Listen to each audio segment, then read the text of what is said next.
उसके बाद इसमें एक शब्द यूज किए करते हैं हम लोग, दिस इज कॉल्ड क्या, वाटर इक्विवेलेंट। क्या यूज करते हैं, वाटर इक्विवेलेंट। इसका मतलब क्या होता है वाटर इक्विवेलेंट का, बहुत सिंपल से शब्दों में वाटर इक्विवेलेंट क्या होता है, तो आंसर है, हमें पता है कि अगर मैं 1 ग्राम पानी लूं, 1 ग्राम पानी का टेम्परेचर अगर मुझे 1 डिग्री सेल्सियस करना है तो मुझे इसे कितने अमाउंट में हीट देनी पड़ती है, 4186 जूल देनी पड़ती है, तब जाके उसका अमाउंट कितना होता है, जब उसका टेम्परेचर 1 डिग्री सेल्सियस राइज होता है। अब हमने क्या करा, एक बॉडी ली, ये एक मैंने बॉडी ली, इसको मैंने कुछ अमाउंट में हीट दी और इसका टेम्परेचर कितना राइज किया, 1 डिग्री सेल्सियस। मैंने देखा इसने हीट एनर्जी ली 1500, कितने ली, तो इसकी स्पेसिफिक हीट कितनी है, 1500। अब मैंने इसी वाले मटेरियल का मास बढ़ा दिया, अब बढ़ा के मैंने इतना मास कर दिया कि मैंने इसका टेम्परेचर फिर 1 डिग्री सेल्सियस राइज किया, और अब मैंने देखा इसने हीट एनर्जी ली है कितनी, 6000, तो स्पेसिफिक अभी कितनी हो गई इसकी, 6000। ऐसी ट्रायल एंड एरर कर करके मैंने एक ऐसा मास फिट किया कि मैंने इसे दोबारा से हीट एनर्जी सप्लाई करी, अब इसका टेम्परेचर कितना राइज हो गया, 1 डिग्री सेल्सियस, और मैंने देखा 1 डिग्री सेल्सियस पे अब इसने हीट एनर्जी कितनी दी, 4186। तो मैं बोलूंगा ये वाला जो मटेरियल है अभी इसकी स्पेसिफिक कितनी है, 4186, लेकिन ये किसके इक्विवेलेंट है, पानी के इक्विवेलेंट है।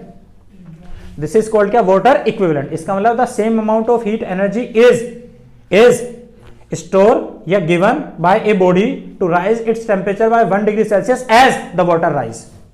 तो मैं बोलूंगा ये वाली बॉडी किसके इक्विवेलेंट है, उसके इक्विवेलेंट है। भाई इसी तरह से जैसे कि आपने अपना एक मकान रख ले लिया और एक आदमी ने अपने डायमंड रख दिया, मैं दोनों को बराबर रखूं तो मैं देखता हूं जो कॉस्ट डायमंड की है वही कॉस्ट किसके, तुम्हारे मकान की है, तो मैं बोलूंगा ये मकान इस डायमंड का इक्विवेलेंट है। तो अगर मेरे पास नेचर के अंदर पानी अवेलेबल नहीं है तो मैं क्या करूंगा, तो आंसर उसी के बराबर का एक मटेरियल लूंगा, उसी के बराबर मटेरियल लूंगा और क्या करूंगा, उसका पहले कम था तो क्या करूंगा, ज्यादा कर लूंगा भाई, या ज्यादा था तो कम करूंगा, लेकिन उतना रखूंगा कि वो भी हीट कितनी स्टोर करे, 4186 स्टोर करे 1 डिग्री टेम्परेचराइज करने के लिए जितना वाटर करता है। दिस इज कॉल्ड क्या, वाटर इक्विवेलेंट। नहीं है बेटे समझ में, तो वाटर इक्विवेलेंट कहते हैं किसे, अगर मैं शब्दों में लिखूं,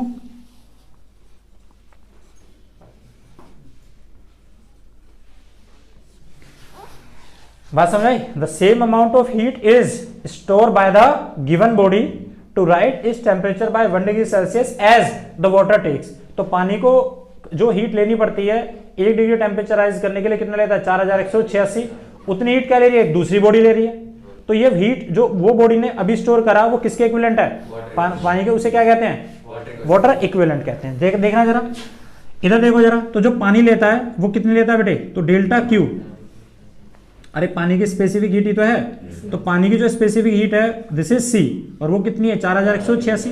तो इस वाली इसको हमने कितना लिख दिया, स्पेसिफिक हीट ऑफ वाटर, इसको हमने नाम डाल दिया W। क्या डाल दिया, W। नहीं आया समझ में। इसी तरह से अब दूसरे के लिए आओ भाई, तो मुझे स्पेसिफिक किसकी निकालनी है, किसी एक बॉडी की निकालनी है, तो वो फार्मूला कितना होता है, MC डेल्टा T होता है ना भाई। अरे M तो मास है उसका, C क्या है, उसकी स्पेसिफिक हीट है, और क्या डेल्टा T टेम्परेचर कितना राइज कर रहे हैं, 1 डिग्री सेल्सियस। और पानी के लिए भी कितना कर रहे थे, फार्मूला होता है हमारा delta Q is equal to MC delta T। तो पानी का मास कितना लिया, 1 ग्राम, टेम्परेचर कितना लिया, 1, तो ये क्या है, डेल्टा Q किसके इक्वल हो गया, C, और C को हमने कितना लिख दिया, W। तो स्पेसिफिक वाटर को हम W के साथ रिप्रेजेंट कर रहे हैं, और ये स्पेसिफिक किसकी है, किसी एक मटेरियल की है। तो टेम्परेचर कितना राइज कर रहे हैं, 1 डिग्री सेल्सियस, लेकिन मास तो हमने ज्यादा रखा ना उसका। ये क्या है, उसकी स्पेसिफिक हीट, किसकी, उस मटेरियल की जिसको हमने हीट दी। अब दोनों को कंपेयर करना, दोनों में हीट कैसी दी है, बराबर। अरे हीट तो बराबर है दोनों में, हीट सप्लाई, अगर दोनों में हीट सप्लाई बराबर है तो मैं क्या लिख सकता हूं, W किसके इक्वल है, M इंटू C के बराबर है। दिस इज कॉल्ड क्या, वाटर इक्विवेलेंट। नहीं बेटे समझ में, तो इसका मतलब है it is the same amount of heat is supplied to a given body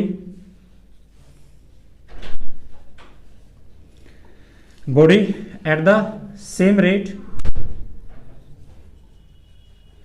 as the water rise by 1 degree Celsius is called क्या, water equivalent।